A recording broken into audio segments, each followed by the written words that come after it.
Hi, I'm Denise Robitaille, and we're going to be talking today about risk-based auditing.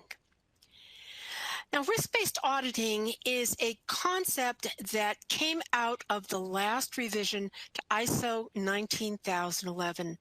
19011, which is the guidelines for auditing management systems, was revised and released in 2018. This is a couple of years after multiple of the most prominent of the management system standards, 9001, 14001, AS 9100, also underwent a major revision in which the concept of risk was highlighted, and it now permeates those standards. So let's talk about the definition of risk. So we're going to look at the definition as it is presented in ISO 9000-2015, and it simply states that risk is the effect of uncertainty. Now that seems to be a rather stark definition, and that definition was selected deliberately by having it as a very plain definition without a whole bunch of modifiers. It was deemed that it would be more adaptable and more amenable to a variety of management system standards, because some of the management system standards have their own understandings of risk having to do with bodily harm. The risk management standard gets into risk as it deals with objectives. So there's a lot of different modifiers and qualifiers that go along with the concept of risk. And so it seemed that if we were going to have an auditing standard with a concept of risk within it, that it should be something that was equally usable and generic across a multitude of different standards. So we used this particular definition from 9000, effect of uncertainty. So what exactly does that definition mean? When we look at risk, it is a deviation from either the expected, from the expected. It's either positive or negative. Now, most of us, when we think of a risk, it has negative connotations for us. Generally, when we think of a risk, we're looking at the potentiality for a bad thing to occur. However, it is possible to look at risk as something in which, simply because something is unknown, there's also the possibility, the risk that a good thing would happen. But let's first look at what is the more common expectation when people talk about risk. And so when we look about the element of uncertainty, we have to break that down. What are some of those elements of uncertainty? They come from a deficiency of information. We do not know what is going to happen. Why? Because we lack the adequate information in order to be able to make a determination of what will happen. We do not have enough data. And if you'll remember, those of you who use 9001 or another management system standard, that one of the quality management principles deals with information-based decision-making. In the absence of good information and good data, there is a risk that you will not be able to make a decision that is effective or that will address a known situation. So we have not only a lack of information, but we also have a lack of understanding or knowledge about what that information gives us. So there is a risk that we have data, and yet we do not understand what that data is actually telling us. And we also lack insight into the consequences of what that risk could entail farther down the line and the likelihood of that. So all of those are different aspects of this whole concept of uncertainty. We don't have enough information to know what could happen, to understand what it means should a situation occur, and to understand both the likelihood of its occurrence and the possible consequences that it would have. So there's a lot of stuff that needs to be considered when we're looking at the concept of risk. So there's this potentiality in terms of events and consequences. Most of the times, those are negative consequences. There are instances in which it is possible to have a risk of a good thing happening. And let me give you one example that is particularly unique to auditing. And we will bear in mind that 19,011 is an auditing standard that deals with both first, second, and third-party audits, all three of those audits. First being internal audits, and the second being supplier audits. And that's what I want to focus in right now.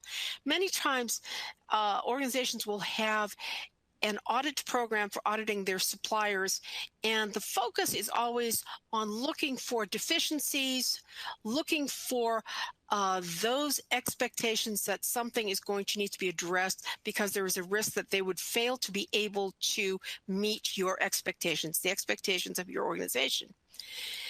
With that particular focus in mind, when they go out to do the audits, that's all they're looking at. But if you look at it from a risk-based approach where you think there's also the risk that we might find something that would create an opportunity for us, then we say, we might go and we are able to project the possibility of having the risk that we would uncover while we are visiting this particular supplier, the fact that they have technology that we were unaware of, that they have capacities that we were unaware of, and those present us with an opportunity to better serve our customers or to actually increase our own product offerings. So that would be an example of a risk that would have a happy ending, if you will. So those are all the things that we look at when we are thinking about this whole concept of risk. So risk-based thinking, it permeates most of your management system standards. With the advent of 9001 that was released in 2015, and all of the other management system standards that are derived from that, as well as 14,001, which is for environmental management systems, 45,001, which is the new one having to do with occupational health and safety. All of them now have followed this model and now have risk, and it permeates all the different parts of their management system schemes. Internal issues, external issues, and you've heard those phrases again as they were introduced with the new version of 9001. Interested parties and how you manage change. All of this is consistent with, again, management principles having to do with process approach and systems approach to management. So there are risks related to both internal issues and external issues, things that you perceive that are either changing or risks that you perceive that might engender some changes that in and of themselves will create problems or opportunities. Risks related with the relationships that you have with multiple interested parties, suppliers, customers, regulatory agencies, etc. And the risks that are associated with the manner in which you manage those changes. All of these are different aspects of the whole concept of risk-based thinking that now permeates an entire management system. So during this presentation, we're going to be talking about risk and auditing. And it is appropriate for us to think of it in the same terms as those that you find in the management system standards: internal issues, external issues, interested parties. We will look at all of those as they relate to the auditing process, be it for an internal audit or an external audit. So we'll look at those concepts. We will talk about the fact that we added this new principle, the risk-based auditing principle. And finally, what we will talk about is how you go about auditing risk and opportunity in a management system as an auditor. So those are the three things. We're going to look at the new principle that was introduced into 19,011. We're going to look at all of the junctures within your entire audit program where there are different risks and talk about those risks and some of the things that you might do in order to mitigate those risks. And then again, finally, how do you as auditors audit the concept of risk and opportunities as it comes up during the audits that you have? So let's look at this first one, which is that new audit principle. And what that new audit principle states is, and we'll read it here, risk-based approach, an audit approach that considers risks and opportunities. That direct quote from 2011. Again, this is the new audit principle that was introduced. What we recognize is that risk influences all of these different activities that occur within your audit program, the various processes within your audit program. The manner in which you do your planning is dependent upon your perception of where the risks reside within your planning and within the audit program. The manner in which you conduct audits is rife with different risks, and you have to have an anticipation of those so that you can understand where you can mitigate those or indeed prevent them from occurring. There are risks in the manner in which you report your audits. Why is this important? It's important because you want to ensure that you do not lose focus of why you have your audit program. So you've got to ensure that at the end of your audit, after you have finished with conducting that audit, when you've finished with all the reporting, that what the audit client receives, and the audit client, remember, will be defined as, usually, if it's an internal audit, it's top management, because you as the auditor, they are your client. You do those audits at their behest. If you are working for a registrar, then your client is both the registrar and the auditee, the organization that is being audited. If it's a supplier audit, it is again the organization, and most specifically the purchasing function within that.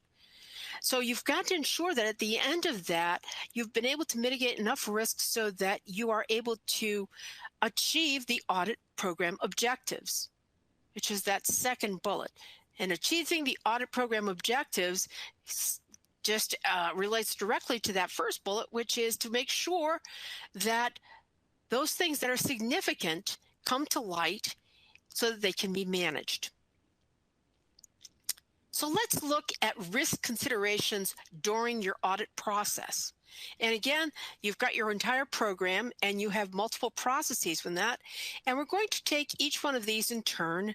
We're going to look at risk considerations in the audit process, looking at planning, conducting the audit, reporting the audit, monitoring your entire audit program, and the risks to the interested parties. And we'll talk about who the interested parties are within your audit program. So let's start with planning. What are the risks and what are some of the things that might occur? So when we start with planning, you've got, first of all, you have to ensure that you do not risk and have the failure to be able to determine such things as the extent of the audits, the number of audits, duration, etc. What are some of the risks? Well, let's look at extent. How big is this that we're looking at? We are going to audit, for example, if it is an internal audit, we are going to audit the purchasing function. Do we fully understand what that means? Is that purchasing function, is it related to just one small part of the organization, or is it something that is spread out over different departments? For example, you've got outsourced processes that are purchased through the manufacturing process, and you've got raw materials that are purchased through the purchasing function, and you have all of the infrastructure and all of the maintenance equipment, and that's handled by someone else, so that your purchasing process that you're planning to audit is a lot bigger and a lot more complicated, with multiple individuals involved in qualification of suppliers, monitoring of suppliers, etc. So if you think of it as one tiny thing and you don't look at all these other things, then there'll be a cascade of some of these other things, which is you don't know exactly how many of these audits you're going to conduct, how much time it's going to take. If you're only auditing one small department, then it's going to be something that might take you an hour or two. If it's something that involves 4 or 5 different departments, different processes, different systems, then that duration could double or even quadruple. The number of audits that you have to do. So you're putting your audit plan together for the entire year. How many audits do you have to do? Well, how many audits would be appropriate in order for your entire system to be effective? And if you're looking at the fact that you have perhaps 20 or 25 different processes or clusters of processes that you wish to audit, is doing them only once a year adequate? If you're doing them more frequently, what does that mean in terms of resources that we're going to talk about in a moment? So there's a risk of not being able to, from the get-go, from the beginning, identify just how many audits you're going to have to do so that you can then look at what resources we're going to need. The duration of these, how long do they take? You have an expectation that auditors should be able to conduct an internal audit in 3 hours. In actuality, it's going to take them 4 or 5 hours, or it's going to take them 1 hour to plan and to put together their checklist, 3 hours to conduct the audit, and 2 hours to put together their report. And you have told top management that it's only going to take your internal auditors 3 hours once a month. Well, now there is an expectation that is contrary to what management has expected. And so there's going to be a lack of resources somewhere else. The next one, location. In our shrinking world, where we have remote locations, where you might have audits that you're conducting virtually for sites that are across the globe, how are you going to plan to conduct those audits? What kind of things do you have to be concerned about? If you are doing a virtual audit of your facility that is in China and you are in Europe, what kind of plans do you have to make in order to ensure that, for example, the time difference doesn't affect it, so that you will still have access to the individuals that you need to interview during the course of that audit? So those are just the beginning of some of the things that you have to ensure that you plan for in order to make sure that you have a successful auditing event. Because if the event is not successful, if you are not able to achieve the objectives, not able to get the information that you require, assess the activities, be able to adequately gather enough evidence in order to be able to make a reasonable determination of control, then your audit is a waste of time. So in order to make sure that you do not risk wasting all of your time and resources, you've got to have adequate planning that takes some of these factors into consideration. Resources, insufficient time. We mentioned that earlier. If you don't have enough time, how are you going to be able to do these audits? So plan from the beginning. Identify, this is what we need to do, and this is the anticipation of the time it is going to take us. What kind of equipment do we need? If it's an internal audit, generally, you just need to ensure that people have access to the software that they need in order to be able to download forms, and that they have access to whatever documentation they need within the system on the servers. However, if you're dealing again with a remote situation where you're dealing with audits where you might decide to do some audits via Skype or some other technology, then you've got to make sure that people have some level of ease or facility with that equipment, that they're able to use it. You also have to make sure that the equipment is capable of that which you wish to accomplish. Does the network accommodate what you need to do? Are there time lags, or are there other problems that could arise? Also, do people know how to use this on both ends? Finally, just making sure that auditors are trained, that they've had adequate training. And that takes us to the next one, which is the audit team. You have to worry about, or not worry, but identify the risk of them not having adequate competence. And there's a couple of different ways that this can play out. The first one would be, for example, that you have auditors who have had audit training. However, you have added to your management system environmental management. Before, it was just a quality management system, and you have now taken on also ISO 14001, which is an environmental management system. There are some differences in that. Or let us say, for example, that you have decided to add on to that the medical device standard, 13485. There's a lot of extra stuff in there having to do with sterilization and a lot more robust requirements around design histories and things of that nature.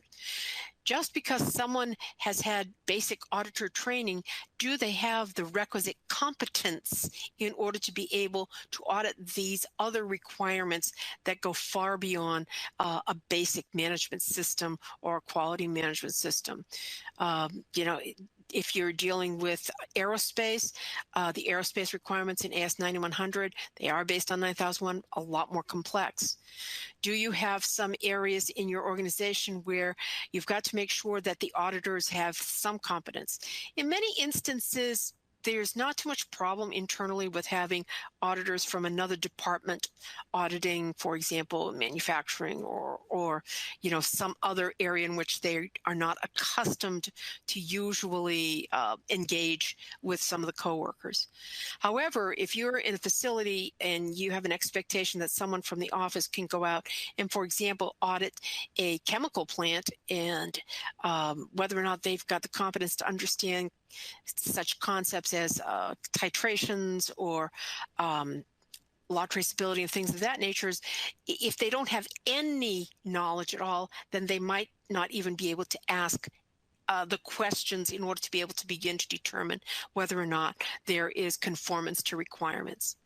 So those are some of the examples of the kinds of things that you must take into consideration during your planning in order to be able to ensure that your entire system, that everything that goes forward from the planning will be effective and efficient. So, and there are other points as we go through this where there will be other risks, but just from that beginning point, if you do not begin at the beginning with the planning and recognize the risks that are inherent with the planning process, then the cascade of risks is just going to increase exponentially as you go farther down. So let's look at the next category, having hopefully addressed many of those that you find in planning. So now we are conducting the audit. What are the kinds of things during the course of the audit that could create problems? Ineffective communication, internal, external. If you have, again, more than one site, or even if you have multiple departments and you've got 2 or 3 auditors who are conducting audits simultaneously, the manner in which they communicate, if those communication channels are ineffective, you can find people working at cross purpose. You can fail to, for example, recognize a trend that might have emerged with a finding that might be something that is systemic across multiple different processes. So you've got to make sure that you have in place something that allows for effective communication. The second one has to do with security and confidentiality.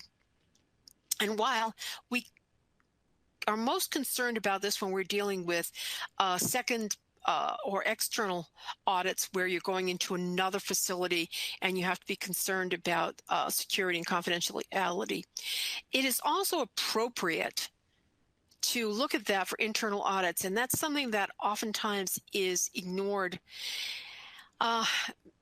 You have many documents that are customer property, that deal with proprietary information, that deal with patents and other information which is proprietary.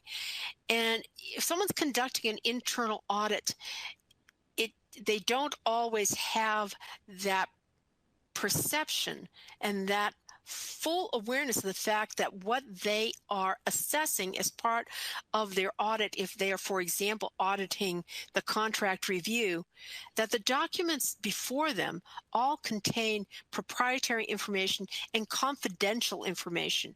And they have got to have that awareness that this is not something that they can talk about. And top management has to understand that if they're sending auditors out to audit various parts of the organization, auditing the design process, for example, that they have to ensure that these people understand that if they are perceiving and looking at customer property or even internal stuff that belongs to the organization, that some things are not supposed to be disclosed outside of the audit activity. And this is something that does not get emphasized enough for internal audits. It's more something that people are conscious of and more observant and vigilant of for external audits, but it's something that you also have to reinforce internally. You also have situations where, for example, you have requirements having to do with ITAR, which is information having to do with trade, the trade of arms. A lot of times those things require that documents cannot be seen by individuals who are not, for example, in the U.S., who are not American citizens. Very, very specific documents. So if you have someone in your audit program who is not an American citizen, then they can't audit a process in which a lot of these documents would be part of the audit investigation and the collection of audit evidence. The next thing that you want to remember is that you've got to be attentive to your own personal protection. And this protects you from bodily harm. It also protects your client. So it is important as auditors that we are attentive to those kinds of things. One of the biggest examples is that you always make it clear if you are conducting an external audit, either a supplier audit or a certification audit. Make it clear during the opening meeting, the auditor is not to be left unattended, especially out in a manufacturing area. And I've had it happen. And it doesn't happen frequently, but you just stop wherever you are. This individual who was your guide has probably had to take a phone call and without thinking has just abandoned you, and you're left there and the person that you finished interviewing has walked away. You basically stand there and you grab the first person that walks by and say, can you get me back to the office, or can you call this guide and tell him that I need to be brought back to the office? It is not appropriate for you to start wandering around the facility, regardless of whether it's out on the manufacturing floor or it's in the offices. That protects you from being accused of observing things that you're not supposed to be looking at, and it protects the organization from having you inadvertently seeing something that was not intended to be disclosed. So you've got to be attentive to that during the process of conducting the audit, and there's a lot of risk around that. There's a time management issue, and basically the risk with this is that you will run out of time and that you do not have enough time to ask the questions that you need answers to in order to be able to collect all that evidence and to be able to make a responsible and reasonable determination and conclusion about whether or not a process is well controlled. So having auditors who are well trained in how to manage their time is very important, because the risk of letting time get away from you means that you will not have adequate time and something important will get missed, or you rush at the end and you don't collect the evidence that you need. Inappropriate interviewing techniques, a little bit of cultural stuff around that. And that depends on where you are. You've got to be more sensitive to that in some areas. Or people who have not been trained that auditors are, they're there to collect information, that they are not enforcement officers, and the manner in which they ask questions is directly relevant to how people will respond and to the level of information that they will be able to gather. So having people approach some of the auditees with an inappropriate interviewing techniques, especially one that is accusatory or that has an enforcement attitude around it, the risk of that is that people will be intimidated and will be unwilling to share any information. They'll be scared off. So those are some of the risks that you find as you are conducting the audit. The next thing we're going to talk about are risks within the reporting aspect of auditing. The first one is not having a good determination of what documented information you required. What information, what evidence, what records are going to provide us with the best evidence that we can utilize in order to be able to confirm that a process is well controlled. In order to be able to have that information at hand, it's important for you to have it as part of your planning, that you understand what you're going to need.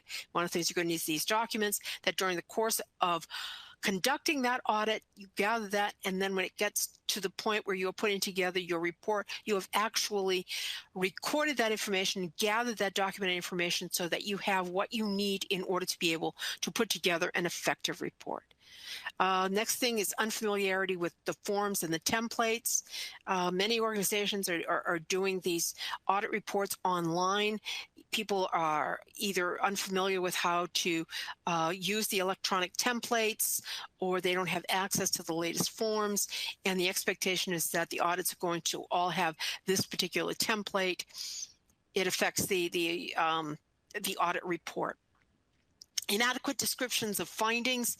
This is a huge risk. You write up a finding. It is a legitimate finding, but the manner in which you have written it is so vague or so badly worded that the persons who are going to have to take action on the finding do not fully understand what the finding is. So it is important that you fully describe what your finding is, that you state it properly. This is the requirement. This is the evidence that was utilized, and this is the conclusion. This is the finding that we have. That information has to be adequate. It has to be well described so that people can take action on the findings. So one of the risks, again, within that report is that you would have findings that are incomprehensible, so no one can do anything with them. Failure to adequately protect the audit records. And that goes hand in hand with the next one, which is inappropriate distribution. You've got to make sure that all of those audit records are protected, again, bearing in mind what we talked about earlier about confidentiality. During the process of conducting the audit, you may have a great deal of notes that are gathered. Those notes belong to the audit function. And so you've got to be very careful that people have not walked away with notes that have proprietary information in them, or just information that belongs to the audit function and is not to be disclosed. And the last one is an inappropriate distribution. The audit client is the one who determines to whom the audit report is distributed. So if you are, especially for internal audits, you've got a manager who says, I know you audited that function. We're really interested in the results. Can we see that audit report? Well, that's not your call to make as an auditor. It may not be something that the top management wishes to have shared with any other department until such time as it's been reviewed by either the quality function or even top management. So the risk is that information is being shared inappropriately. The next risk we're going to talk about is the one that has to do with the monitoring of the process. And a lot of people don't think about auditing as a process within the quality management system that has some of the same requirements as we have for other processes. If you look at things like contract review, purchasing, the inspection process that comes after manufacturing, all of these things have different monitoring activities within them. But we don't think of internal auditing, since a lot of it has to do with monitoring. It is a method in and of itself of monitoring, but that it is a process and therefore also requires monitoring. So what are some of the risks that you have if you do not adequately monitor your auditing program? Well, you could miss processes. So you've got an audit plan and you don't monitor it. You might, over the course of time, not realize that you have failed to audit one particular process over multiple cycles. It just gets thrown off to the side and doesn't get done. And then you come up with a situation where you are out of compliance with 9001, for example, because you can't prove that you have actually conducted an audit of a particular process. Failure to note ineffective audit performance. You're not looking at the audit reports to see if there are some audit reports that are scant, that don't have a whole bunch of depth to them, and that really don't reflect having done a thorough assessment of a particular process. Monitoring whether or not people have had refresher training. Look at your auditors. Have they had refresher training on the latest revision of the management system scheme that they are auditing, or some additional things that have been added into it? Lack of monitoring of trending of audit results. And one of the requirements that you find, again, I'll defer to ISO 9001, is that one of the determining factors when putting together your audit plans year over year are the results of previous audits. So you need to be looking at those. So if you're not monitoring to see if you have trends in those audit results, you can't determine if you have activities within your organization, processes, where there is a systemic problem that requires more attention, that requires more frequent auditing, or requires being elevated in terms of its visibility within the organization. And finally, you've got the risk of the failure to monitor the completion of post-audit activities, meaning that the audit function owns responsibility for the final follow-up of any corrective actions, corrections, preventive actions that come out of audit findings. And so if you don't monitor those, you have no way of knowing if the actions that were taken as a result of the audit, whether or not they were effective. So all of these different things have to be monitored, and there are risks that are engendered by not following these activities. So let's now look at this from a different perspective. There are interested parties that relate to all of these different parts of the audit program that we've talked about: planning and conducting and reporting. So let's look at it from a different perspective and look at it in terms of the interested parties. And let's first look at the auditee. That would be either the department if it's internal, the supplier if it's a second party, or if it's a certification audit, that organization that is seeking certification. So what are the risks to them if there are problems with this audit? Well, the first one is that time has been wasted. Regardless of who it is, if you go into a supplier's location and you conduct an ineffective audit and you walk away and they haven't learned anything and they don't understand the status as you have assessed it because you have not conducted an effective audit, or you have planned poorly, or because of the manner in which it was conducted or reported, they have not been able to experience any benefit out of it, then it's been a waste of their time. You've wasted their time. Other risks, this goes back to not having auditors, especially out in a manufacturing environment, who are not escorted, or do not have a guide, is that there could be damage to product or to property. You know, they're out there and they inadvertently touch something they shouldn't touch, or they drop something and things get broken. Security breach, that's a huge issue for auditees. So during the course of the audit, the onus is upon both of you, both the auditor and the auditee, to ensure against any breach in security, any inappropriate disclosure of proprietary information. And finally, if this is, again, let's use the example of a supplier audit. Let us say that the audit is poorly conducted, and as a result of that, the audit conclusion is that the supplier should not be qualified because the auditor has not done due diligence and has not done a creditable job of looking for the appropriate evidence, and has simply just decided, that we're not going to qualify these people. Then there's the risk to the auditee, if that auditee happens to be the supplier, that they will lose a contract because somebody didn't do a good audit and walked away with an inappropriate conclusion. What are the risks to the auditor? Again, bodily harm. Libel action. Let us say that, again, an auditor has looked at material that was proprietary and not protected that information, or has gone into an area of the organization unescorted. Then there's a risk of libel action if it's later found out that information has been disclosed and that particular auditor becomes suspect. The auditor fails to achieve the audit goal. They the failure is that I have not been able to do my job. And in some instances, if auditing is all they do, it's not simply that they're internal auditors and it's part of other things that they do, but it's their job, and bottom line, they could lose their job. What are the risks to the audit client? Remember, they're the ones who are actually paying for, or they're the ones who are authorizing the audits. Well, they're going to get a faulty report. And a faulty report, remember, we talked about evidence-based decision-making. If you've got a faulty report, then you're going to make decisions based on bad information. That's a serious risk. So the integrity of that audit report is significant. Financial loss. They're sending auditors out to either do internal audits in various locations across, for example, a 500-mile geographic area where they've got 6 or 7 facilities, or they're sending them to do supplier audits on another continent.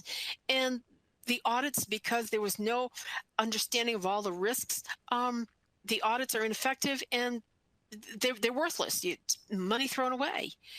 And the other risk is that there will be a perpetuation of undiscovered issues. So the risk to the audit client is that they have paid for you to do an assessment that includes uncovering problems, and because of poor planning or risks in failure within the conducting of the audit process, problems have not come to light and they've been perpetuated. For regulatory end users, let us go back to the example of quality management system for medical device issues or medical device organizations. Risk to bodily harm. We did not fully assess the records for the design or for that third party that's manufacturing the product. And as a result of that, there was damage that occurred either to an individual or to property that would have come to light a lot sooner had an appropriate assessment been able to identify the problems and the risks earlier on before that problem made its way all the way down to the user level. And finally, for a certification body, having audits and having none of these risks associated with auditing addressed could lead to bad audits and a loss of reputation. So those are just some of the examples of the kinds of risks to the various interested parties. But what are the opportunities? Well, there's a whole bunch of different opportunities that we can also get. So if you have a really good audit plan, for example, you can take advantage of having multiple audits conducted in a single visit. For example, let us say that you've got audit plans for your management processes and your operational processes, and you also have an environmental standard that you have implemented, and you also have one having to do with information security. If you can put all 3 of these together, and if you manage your program well enough and plan it well enough, you can conduct all 3 audits at the same time, and you can seize that opportunity. You can better see the interrelations between these 3 different schemes, where they overlap, and where there's synergy here. And so you get the opportunity to see these different things and how they affect one another. And you also experience this economy of having multiple audits conducted at the same time. If you plan really well, you can experience some efficiencies in terms of minimizing costs for travel.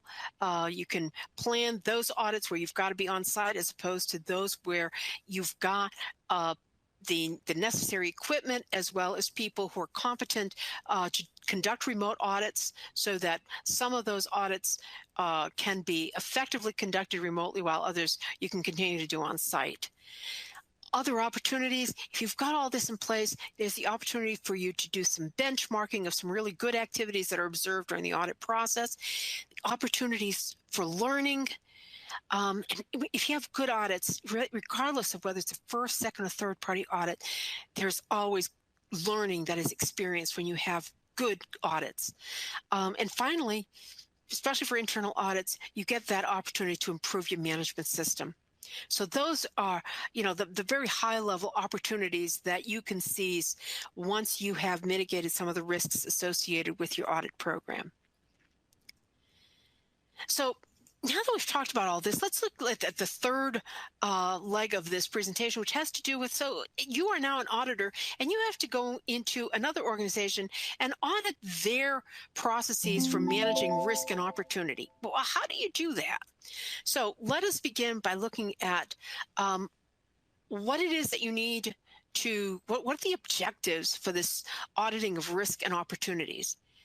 Well, first you have to ensure that they actually have processes in place to be able to credibly identify their risks and their opportunities. So how do they do that? And there's no one size fits all for this. There's a multiple of different ways that you can do that. So that's the first question that you ask. Once you have done that, can you, by looking at their records, see where they have indeed identified those risks and that they have used good information in order to be able to determine that, yes, these are viable risks? Again, we're looking at evidence-based decision making. We look at what the data are showing us and whether or not the data suggests that, yes, indeed, there is a risk here. And that third thing is, what do we need to do about that? What are the ways in which we are addressing those risks? So you go in, you audit the organization.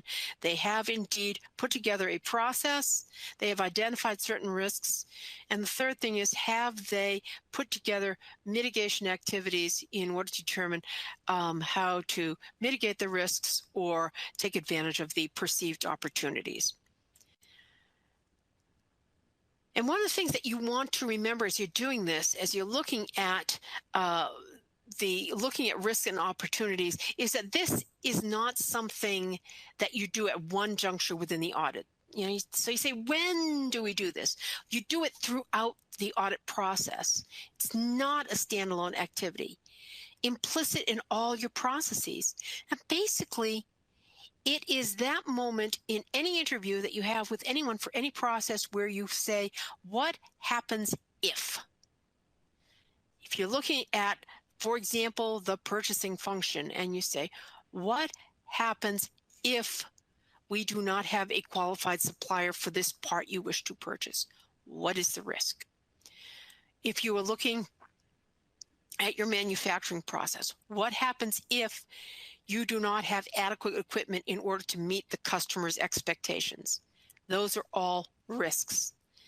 So it is not this thing where you go in and you say, oh, from 9:45 to 10:30, we are going to look at risk. No, you are going to look at risk throughout the entire conducting of the audit.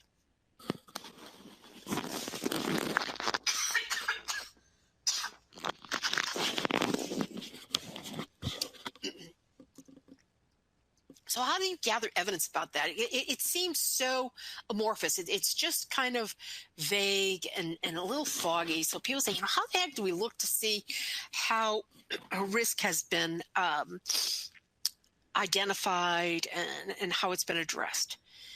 So what are the junctures at where you might find a perception of risk? Well, a new product offering. What are the risks that are perceived? So if they have developed a new product, so we're looking, it might start in the design phase, or if it's something that they have acquired and they have purchased a product that they are now reselling, what are the risks and what are the opportunities? The risk is that it is so successful that we are not able to sell off a lot of our existing products before because the new product has been so very successful and more so than we had anticipated. Other things is that we go to market and we don't have adequate marketing, so people don't understand, the benefits of our new product. So there's a whole bunch of different things that can happen for that. New product offering, do we have suppliers in the pipeline who can actually gear up and provide us the components that we need if this takes off very, very quickly? What are the risks associated with, we've identified that we've got a change in technology. That's an example where you've got some risks, but you also have some opportunities. This new piece of equipment that we acquired in order to meet one customer's demands. So the risk was if we did not acquire this piece of equipment, we were going to lose this one customer. The risk is that it's going to take us about 2 years in order to be able to amortize the cost of that piece of equipment.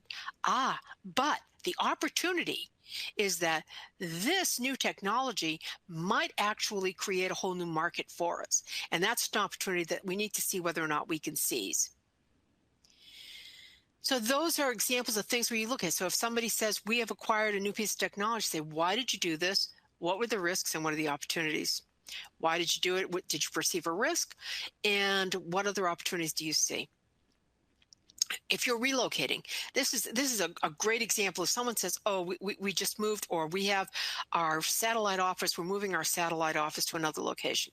What are the risks in terms of an interruption of service to the customer, of not being able to get the telephones online, of not being able to get an electrician in to be able to set up all of our equipment, of having suppliers not being able to find our location, any variety of different things, of people who are not willing to travel, so we will lose key personnel.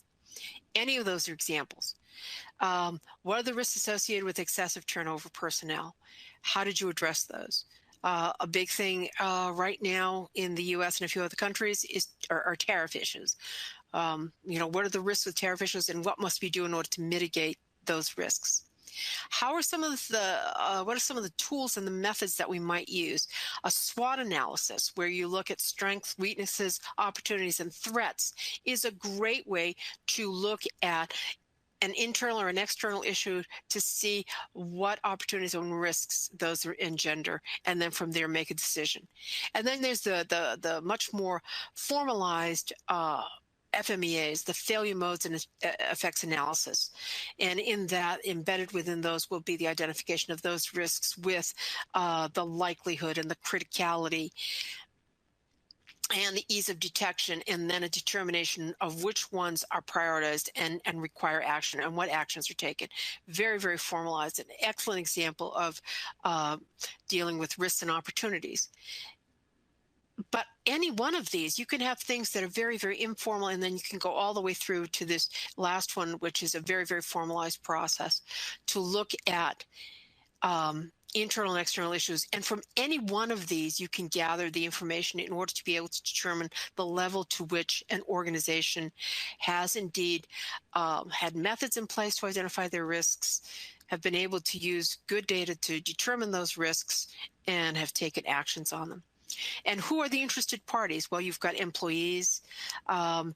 Again, if you're moving, who is at risk of not being able to move with you because they're too far away.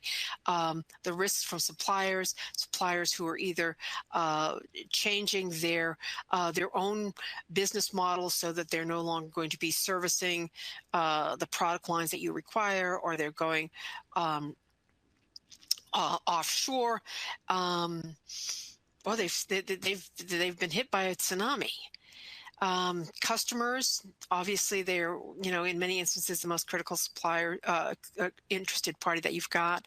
Regulatory agencies, what effect do they have on it? Because you have to remember, interested parties are both entities that you affect, but also entities that affect you, and regulatory agencies often do that. What do you do in order to mitigate having a regulatory agency create risks for you? What actions do you need to take? How proactive do you need to be? Government issues that come up. In some different organizations, that is a more sensitive issue than in others, but something that absolutely needs to be addressed. So these are the things that you look at. These are the little gold mines, if you will, that you go where you mine the ore that you will utilize in order to have that raw material to use when you're putting together your audit report that shows this is the evidence that I had in order to determine the level to which this organization deals appropriately with risks and opportunities. Again, see, these are some of the action plans that they would also have. So they could have project plans. They might have something as elaborate as a Gantt chart that shows these are all things that the actions that we have to take, and this is the sequence in which we have to take them. It might be something as simple as a corrective action plan. It could be an initiative that comes out as notes, as action items out of a management review. It could be in the budget. It could be something as simple as adjusting inventory stock levels. We talked a moment ago about suppliers. Let us say that supplier lead times have gone out 6 months. The mitigating activity that the client took was that they increased their inventory stock levels or their reorder point for certain components. That is identification of lead times have gone out. That's the risk. We will have a stock. How did we address that risk? We increased our inventory levels and lowered our order points. So that was the action that was taken. Anytime you have a lean initiative or you have a Kaizen event, those often are examples of situations in which a risk is perceived and action is put together. So these are all great examples of actions that can be taken in order to mitigate risk and to seize opportunities.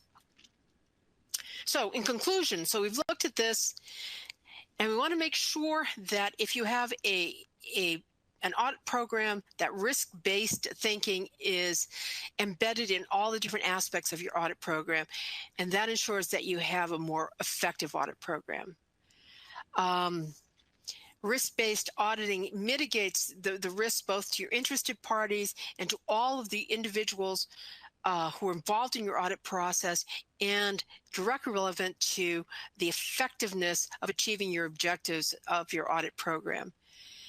And understanding risk-based thinking facilitates your ability to assess in other organizations the effectiveness of their programs for addressing both risks and opportunities. So that takes us to the end of this presentation. I thank you so very much for your kind attention.